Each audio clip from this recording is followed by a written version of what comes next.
Gonzalo Barón, del Hospital Virgen del Rocío en Sevilla, que nos va a presentar su caso clínico y vamos a discutir su caso clínico y vamos a ver los comentarios del chat y establecer un debate aquí con Gonzalo y con también los otros ponentes y miembros de la mesa. Gonzalo.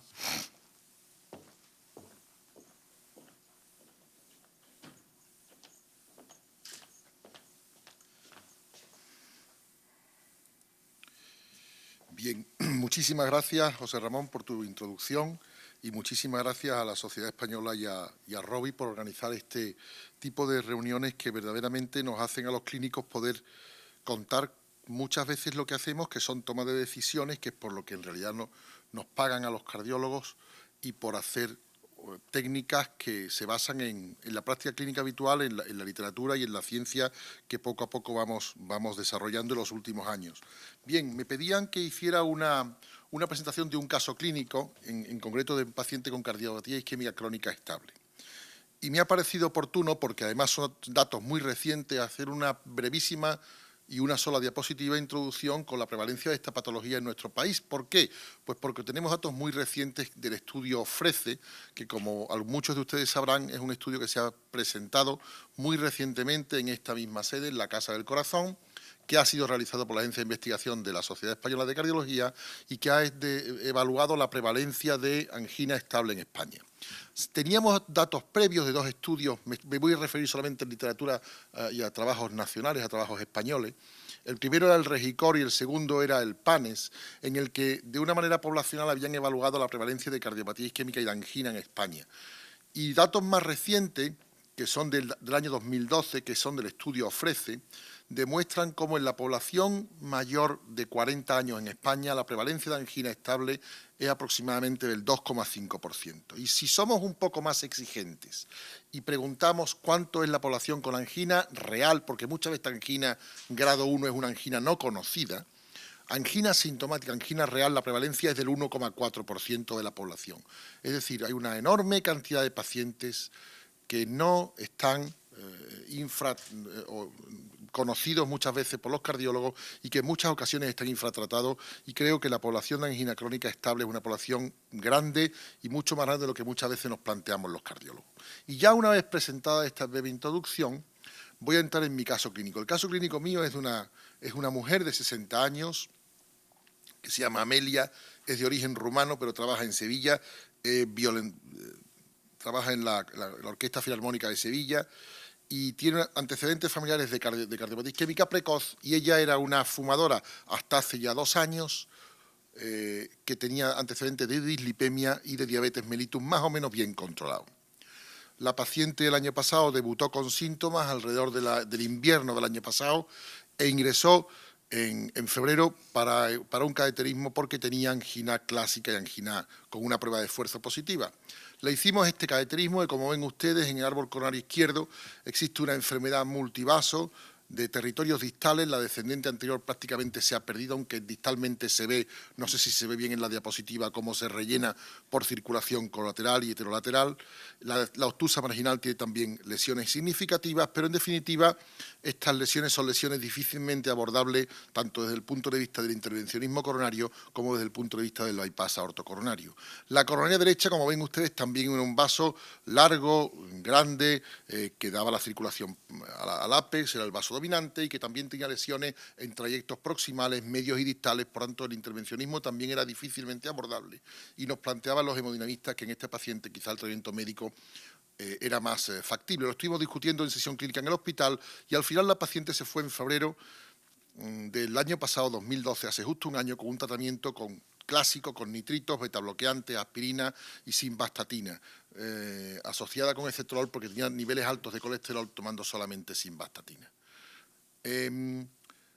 ¿Por qué no se fue con IECA? No se fue con IECA porque la paciente era una paciente que no tenía antecedentes de hipertensión y que mantenía tensiones bajas durante su estancia hospitalaria. Bien, la paciente se fue de alta y con este tratamiento, ¿qué pretendíamos? Bueno, pues las guías de práctica clínica de 2006, que son las últimas que hay publicadas de la Sociedad Europea de Cardiología, recomiendan el tratamiento de la angina estable desde 3 puntos de vista. En primer lugar, reducir los síntomas de la paciente y reducir los fenómenos de isquemia, tanto activa y clínica como silente, que los pacientes tienen. En segundo lugar, reducir los fenómenos de muerte, de muerte súbita, de mortalidad cardiovascular precoz, tanto súbita como normal, que se producen en los pacientes con cardiopatía isquémica crónica. Y en tercer lugar, prevenir la progresión de la enfermedad, los nuevos infartos, la disfunción ventricular y los fenómenos de insuficiencia cardíaca. Es decir, la terapia en la cardiopatía isquémica crónica es amplia y se dirige no solo desde el punto de vista clínico, sino desde el punto de vista pronóstico en estos pacientes, y así tenemos que considerarla. Por tanto, lo que nos dicen las guías, que es el tratamiento médico óptimo de los pacientes con cardiopatía isquémica, consiste en intentar, primero, tratar e identificar aquellos fenómenos que pueden precipitar fenómenos agudos o síntomas agudos.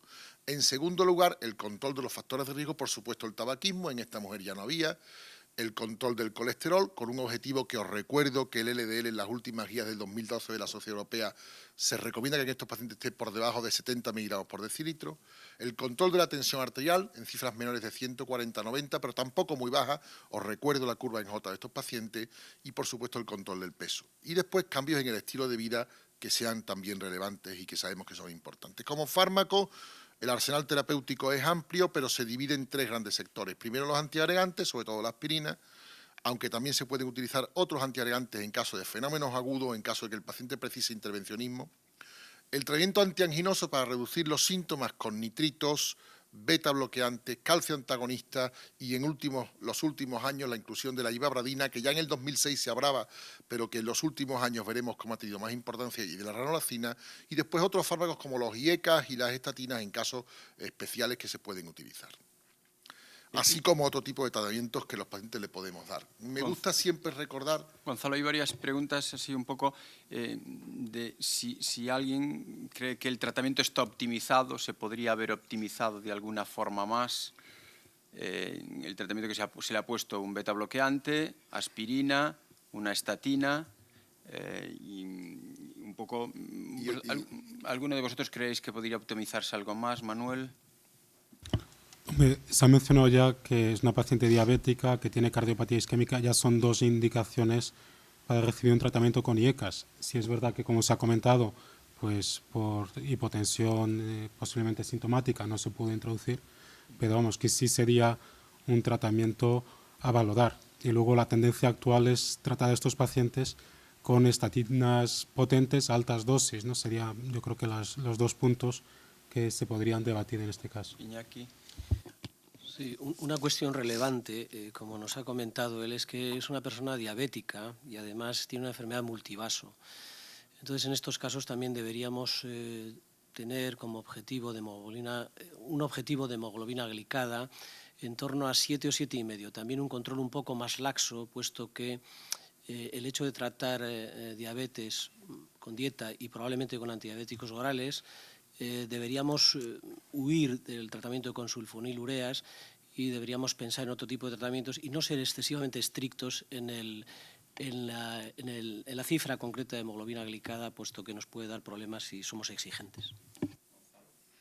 A mí me parece muy relevante los dos comentarios. Respecto al primero que hizo Manuel, los IECA efectivamente en esta paciente lo consideramos al alta, pero el problema es que la paciente tenía hipotensión ya con los betabloqueantes y veremos ahora la evolución. Y con respecto al segundo aspecto que ha comentado Iñaki, me parece también muy relevante, puesto que en las últimas guías se recuerda, las últimas guías de prevención cardiovascular, como la curva en J existe tanto en la tensión arterial, que no debemos de bajarla en exceso, como en el control de la glucemia en los pacientes diabéticos, que tampoco debemos de bajarla en exceso. Por lo tanto, me parecen los dos comentarios muy pertinentes. Con respecto al tratamiento médico óptimo, hay un estudio que me gusta mucho recordar, que es el estudio CURACH. El estudio CURACH, que se publica en el 2007, aunque después ha tenido suficiente literatura al respecto, demuestra cómo en los pacientes con cardiopatía isquémica crónica estable, el intervencionismo coronario frente al tratamiento médico óptimo no ofrece, salvo la existencia de isquemia demostrable e isquemia extensa, sobre todo en la cara anterior, en la mayoría de los pacientes no ofrece suficiente evidencia como para que tengamos que hacer un intervencionismo. Por tanto, es un refrendo para el estudio CURACH para el tratamiento médico óptimo. Y también hay otros estudios en el que se demuestra incluso con datos de medicina nuclear que, salvo en casos muy seleccionados de la existencia de isquemia, se demuestre de manera muy fehaciente y con reversibilidad en la cara anterior, la verdad es que no hay diferencia en cuanto al intervencionismo o al tratamiento médico óptimo en estos pacientes. Por tanto, me gusta recordar estos estudios para que reforzar el hecho científico de que el tratamiento médico óptimo tiene muchísima importancia y optimizarlo alcanzando las dosis máximas tolerables en estos pacientes me parece que es un tema relevante y es un asunto relevante que en estos pacientes muchas veces no consideramos, porque encontramos muchas veces que los pacientes están tratados, pero tratados con dosis bajas de medicación. Y esto también es importante, conseguir los objetivos de alcanzar las máximas dosis tolerables. Bien, siguiendo con el paciente y con la literatura, he hecho una revisión de tratamientos en PubMed y verdaderamente la publicación de tratamientos y de estudios con diferentes fármacos nuevos en la literatura en los últimos años es muy relevante. He encontrado cantidad de estudios, más de 6.000 estudios.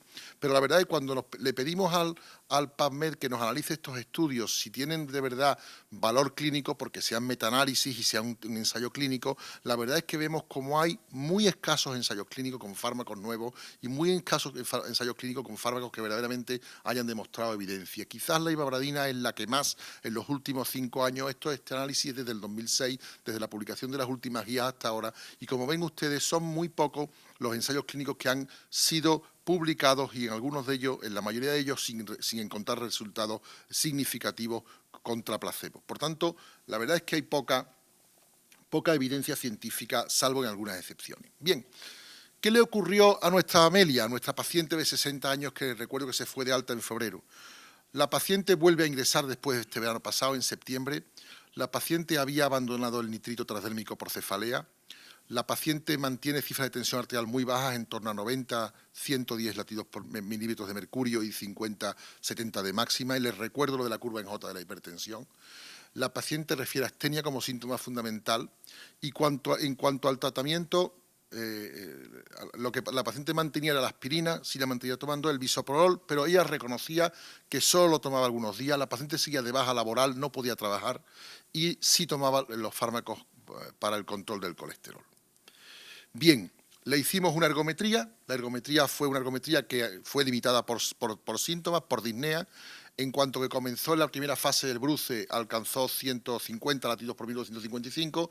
La paciente llegó a la frecuencia cardíaca máxima, limitó su esfuerzo por disnea, no tuvo angina, no tuvo trastornos eléctricos, pero ciertamente el test de esfuerzo no fue válido porque la paciente tuvo que detenerse por disnea de esfuerzo. La capacidad funcional aerobia muy bajita, no llegaba a los 5 METs y medio y por tanto el test no fue favorable. No obstante, me gusta recordar que la prueba de esfuerzo, no por ser una prueba de esfuerzo ya de mucha literatura, tiene que ser denostada.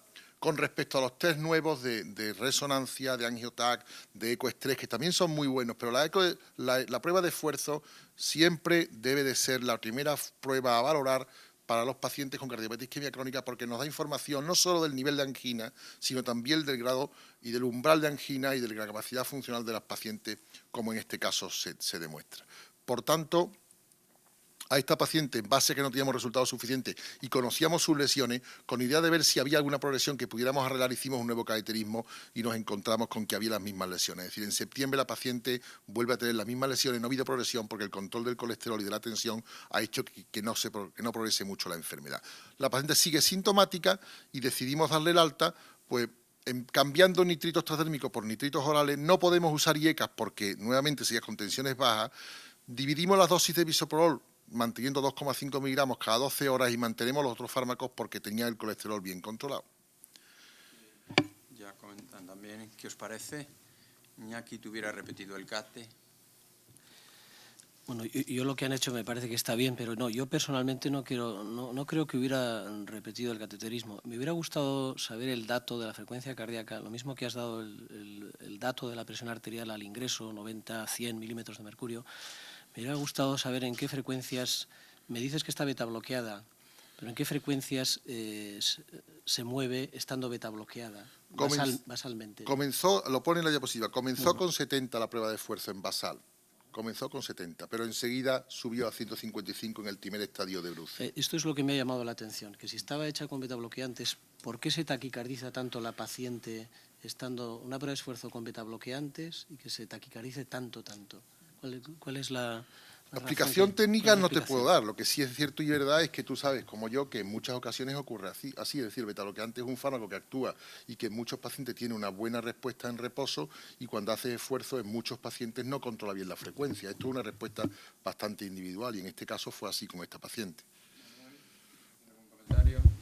Yo lo único comentar, estoy de acuerdo que la ergometría en muchos pacientes es la primera prueba que hay que hacer en el caso de angina estable, siempre y cuando los pacientes puedan hacer la prueba de esfuerzo. Esto parece un contrasentido, pero cada vez más con la población envejecida que tenemos y que vamos a tener más, porque como sabéis, pues dentro de unos años ya vamos a ser el país de Europa con más octogenarios, el país más envejecido de Europa, y yo empiezo a tener muchos pacientes que no pueden hacer una prueba de esfuerzo. No pueden hacer una prueba de esfuerzo porque tienen artrosis en las rodillas o tienen... Entonces, y estos pacientes que antes a lo mejor eran una excepción van a camino de convertirse en la norma. Entonces, la prueba de esfuerzo me parece útil si el paciente la puede hacer, pero cada vez más pacientes no tienen siquiera la posibilidad por motivos extracardiológicos, por comorbilidad de realizarla, ¿no? Sí, en el contexto es una paciente con angina crónica estable, con enfermedad coronaria multivaso que se consideró no susceptible de revascularización por la anatomía coronaria, que continúa con isquemia angina. Bueno, ahora ya se ha decidido con ese sustrato anatómico no revascularizarla. Ahora lo que hay es que mejorar la situación clínica de la paciente. Y Gonzalo ya nos refirió qué objetivos de control de factores de riesgo, la importancia del LDL.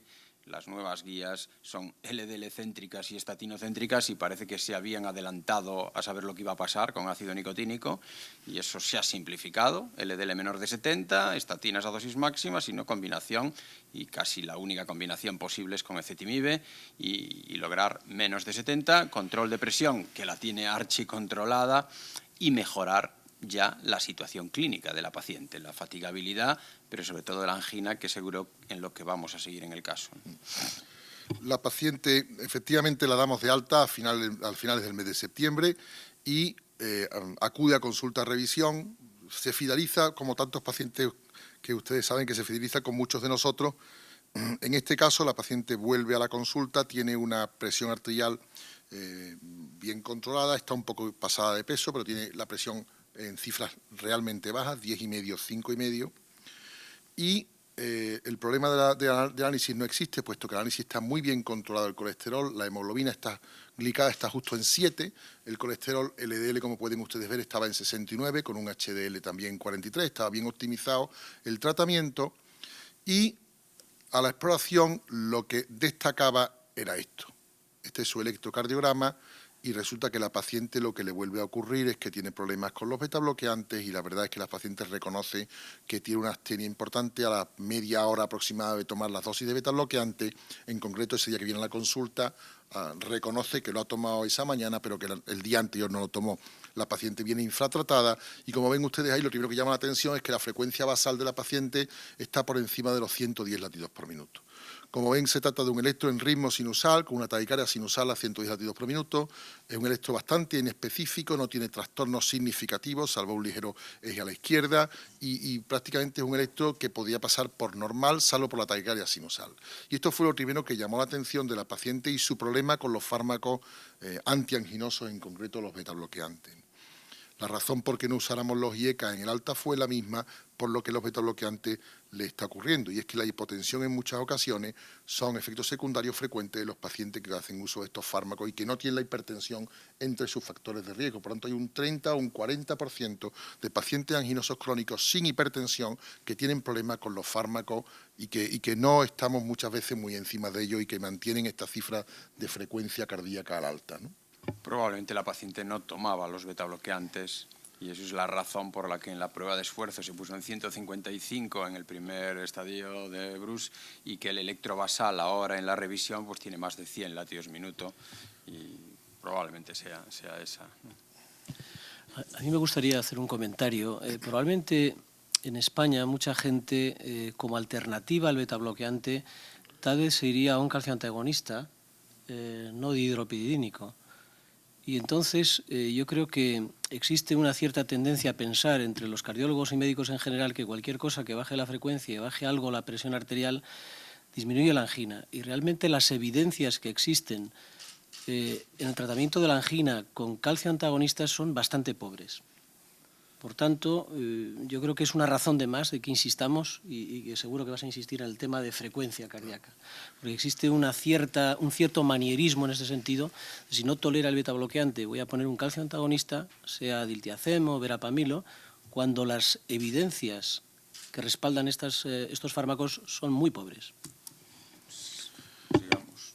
Pues efectivamente, este fue el caso con esta paciente y basándonos en las escasas evidencias que tenemos con los fármacos calcio antagonistas no dihidropirídicos, con diltiazem y verapamil, decidimos modificar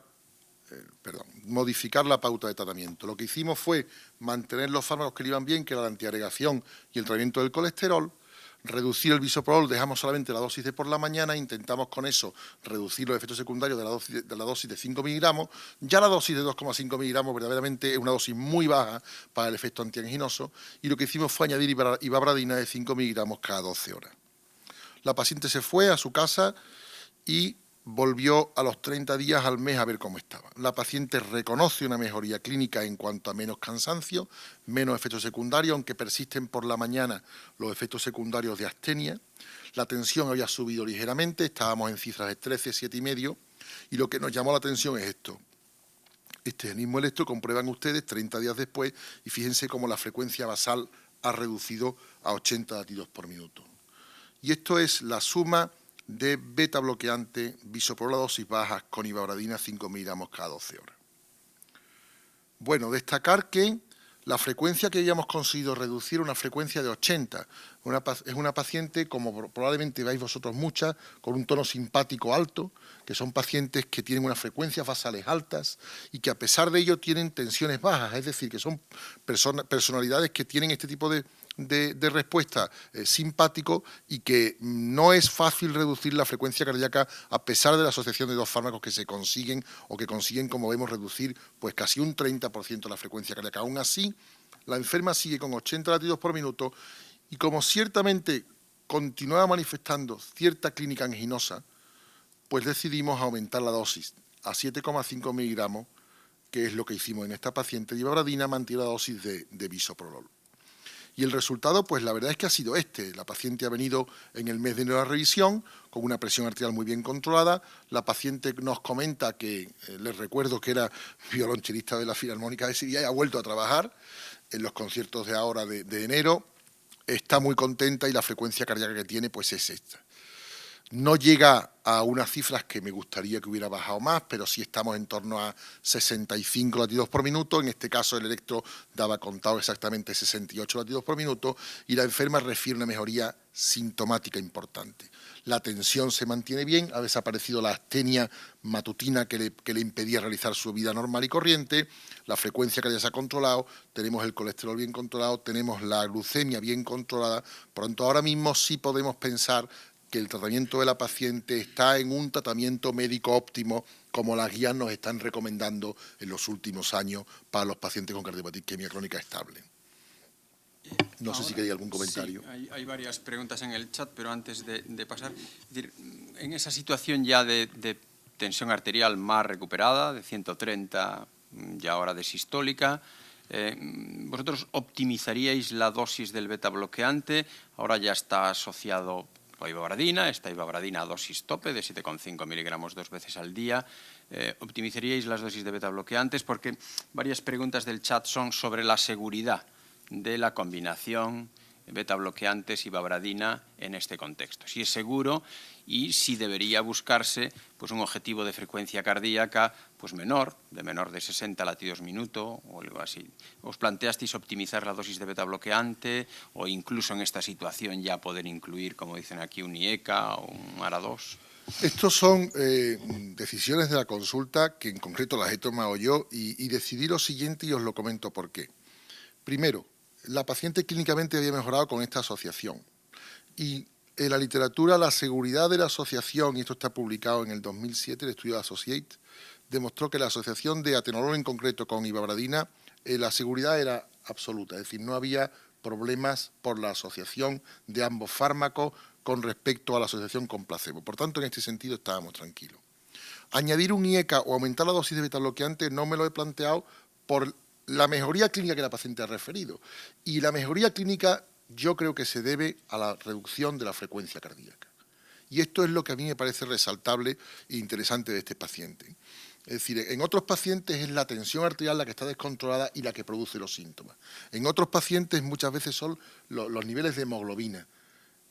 En otros pacientes es la diabetes mal controlada. Y en este paciente, igual que en otros muchos, son estos pacientes simpático-miméticos que yo refería antes, simpático-tónico, que tienen una frecuencia cardíaca alta y que verdaderamente es muy relevante en la sintomatología. Por eso no le he aumentado los betabloqueantes. Respecto a los IECA, en esta revisión del mes de enero no me lo he planteado, ya la he citado dentro de 6 meses, nosotros no podemos ver tanto a los pacientes y ya dentro de 6 meses veré que me planteo. Pero de momento la he mantenido con ibabradina 7,5 más bisoprolol 2,5 al día. Iñaki, ¿a ti qué te parece en este...? Sí, yo creo que, bueno, estoy completamente de acuerdo, el tratamiento me parece correcto. Yo creo que hay algunos trabajos que ya señalan que la frecuencia ideal, hay un artículo de John Cleland en los que mira betabloqueantes a diferentes dosis y encuentra que tal vez una frecuencia idónea está entre 55 y 60, yo creo que estar en 60 es idóneo. Y yo sí me plantearía, si mantiene ya presiones de 120, 130, comenzar con un IECA de vida media larga, como puede ser ramiprilo, a 2,5 e ir titulándolo poco a poco. Hay una pregunta aquí, que ya es la segunda vez que aparece, que es si estás usando bisoprolol, ¿qué experiencia con betabloqueantes de tercera generación, que yo entiendo como tercera generación, carvedilol o nebivolol, en la asociación con ibabradina? ¿Tendría la misma consideración que los clásicos? ¿Habría algún tipo de consideración diferencial? En principio no existen trabajos que hagan estudios diferenciales sobre diferentes tipos de betabloqueantes con dosis de ibabradina distintas. Los estudios asocian fundamentalmente betabloqueantes en general, en el SHIFT incluso, y fundamentalmente es el atenolol el más extendido. En el caso particular de nuestro hospital, nosotros tenemos bastante experiencia con atenolol y con bisoprolol en pacientes con angina, y es lo que usamos preferentemente, y con carvedilol en pacientes que preferentemente tienen insuficiencia cardíaca. Esa es la decisión que utilizamos habitualmente, pero no hay literatura al respecto que analice los resultados entre unos y otros. ¿Tú algún tipo de consideración, incluso en pacientes de más edad, respecto a la selección del beta-bloqueante? Porque es un tema que siempre es recurrente, si algunos, los nuevos, frente a los clásicos, si son todos iguales o no. Yo creo que depende mucho, como ha comentado Gonzalo, del contexto en el que estamos. O sea, esta paciente es una paciente que la estamos beta bloqueando por cardiopatía isquémica crónica, no tiene una disfunción ventricular izquierda conocida, con lo cual pues el motivo fundamental para beta bloquearla es bradicardizarla, y como bien se ha comentado, la frecuencia cardíaca objetivo debería ser 60. Y yo soy particularmente agresivo para llegar a 60 si los pacientes siguen con síntomas. Entonces, yo en esta señora, por lo que comenta Gonzalo, la paciente prácticamente se ha quedado asintomática. Está a una frecuencia cardíaca que todavía es alta, o sea, a uno le gustaría tenerla más cercana a 60, pero también se ha comentado que la paciente previamente tenía astenia con el bisoprolol. Y yo creo que es un efecto secundario que los cardiólogos muchas veces pues tenemos cierta tendencia a minimizar, pero cuando existe a los pacientes les limita mucho. Un paciente que beta bloqueado se queja de astenia y si le haces una anamnesis con detenimiento, pues eso merma mucho su calidad de vida. Entonces yo, esta señora que ahora mismo está sin angina, sin astenia, pues tocando el violino en la filarmónica, como se ha comentado, intentaría añadirle un IECA, sobre todo por protección de riesgo cardiovascular, tanto por ser diabética como por tener enfermedad coronaria, pero posiblemente, estando la paciente asintomática, no incrementaría ni cambiaría el tipo de beta bloqueante. Y hay aquí una pregunta, Gonzalo, que dice que en este contexto, para lograr una mayor reducción de la frecuencia cardíaca, que también lo plantean aquí, si alguna vez se podría plantear subir a 10 miligramos cada 12 horas la dosis de ibabradina, ¿no?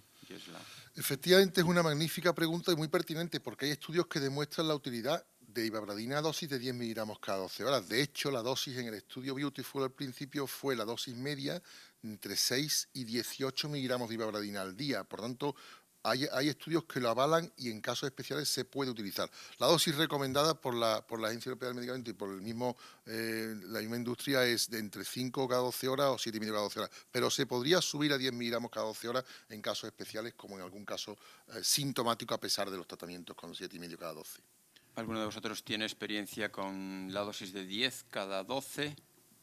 Nosotros incluimos bastantes pacientes en el SHIFT y llegábamos a 10, y actualmente estamos en otro estudio con ibabradina y sí estamos llegando a 10 cada 12 en el seno de un ensayo clínico. Es verdad que ahora mismo yo creo que el principal problema es que la ibabradina se usa a dosis más bajas de las recomendadas. O sea, esta paciente está recibiendo 7,5 cada 12, pero hay muchos pacientes que se quedan con 2,5 o 5 cada 12. Entonces yo creo que el objetivo debe ser en todos los pacientes llegar a 7,5.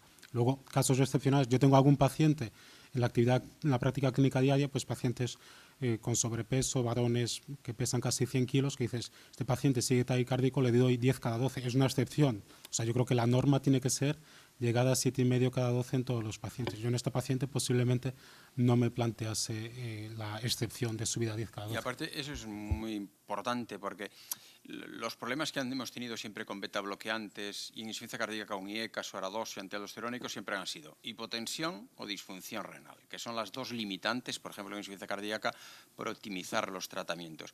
Por tanto, eso que comentáis, que es muy real, se está infratratando a los pacientes con ibabradina, que es lo que pasó siempre con IECAS, con beta-bloqueantes, es decir, la dosis de 2,5 es para empezar en grupos seleccionados, porque en la mayoría de los pacientes se podría empezar sin ningún problema con 5 cada 12, y es que hay que promover empezar con 5 cada 12 y no con 2,5 cada 12, y el objetivo es 7,5 cada 12, y como se vio en el SHIFT, la gran mayoría de pacientes tolera 7,5 cada 12.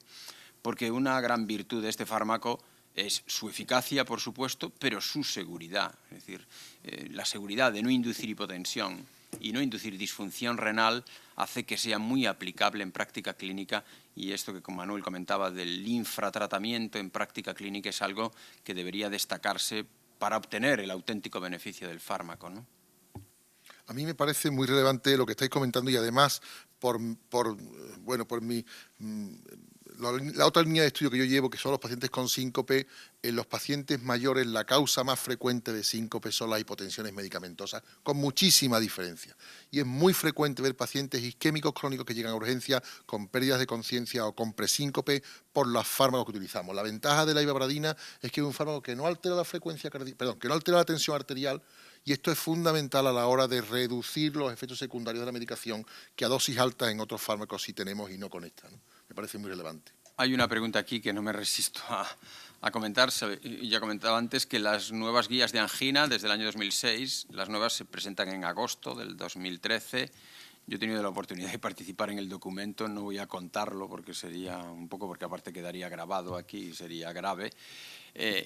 ¿Cómo crees que van a modificar las guías de 2006, que eran muy beta-bloqueantes, nitratos y no calcio-antagonistas, y los nuevos fármacos antianginosos quedaban muy relegados al final?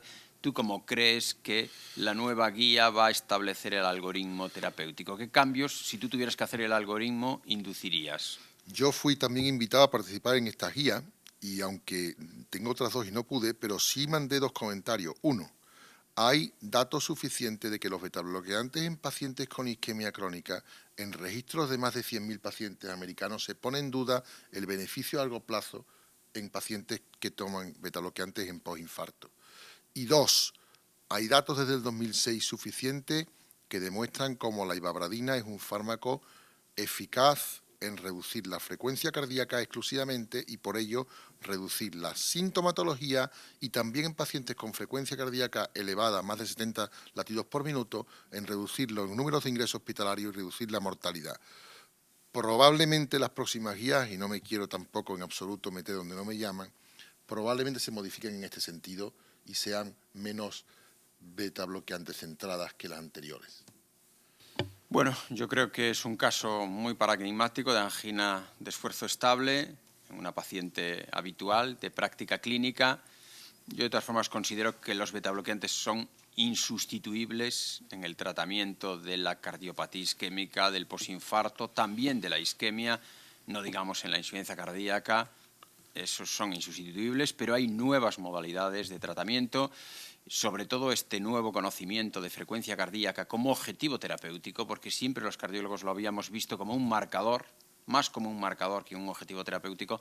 ¿Por qué? Porque ahora tenemos un fármaco ultra selectivo para ese objetivo terapéutico que ha demostrado beneficios clínicos y beneficios pronósticos, y yo creo que una de las limitaciones o uno de los problemas es que este concepto se tiene que expandir, que las nuevas guías nos darán un nuevo marco de actuación y ver un poco qué algoritmo propone, pero cada uno tiene que trasladarlo después a su paciente individual con las diferentes consideraciones que tiene que hacer, pero sin duda hay que utilizar este tipo de fármacos en pacientes que mantienen frecuencia cardíaca. Las nuevas guías probablemente indiquen un nivel de frecuencia cardíaca que está más próximo a menos de 60 y eso probablemente venga en las nuevas guías.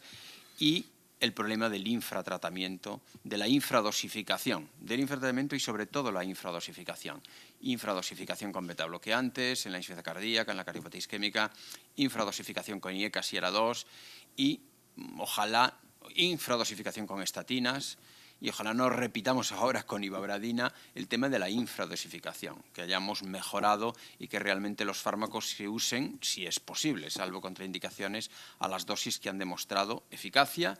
Y en este caso no solo es eficacia, sino, y que yo creo que es una gran distinción del fármaco, seguridad. Yo creo que, muchas gracias Gonzalo, ha sido un caso muy paradigmático en práctica clínica general de angina de esfuerzo estable.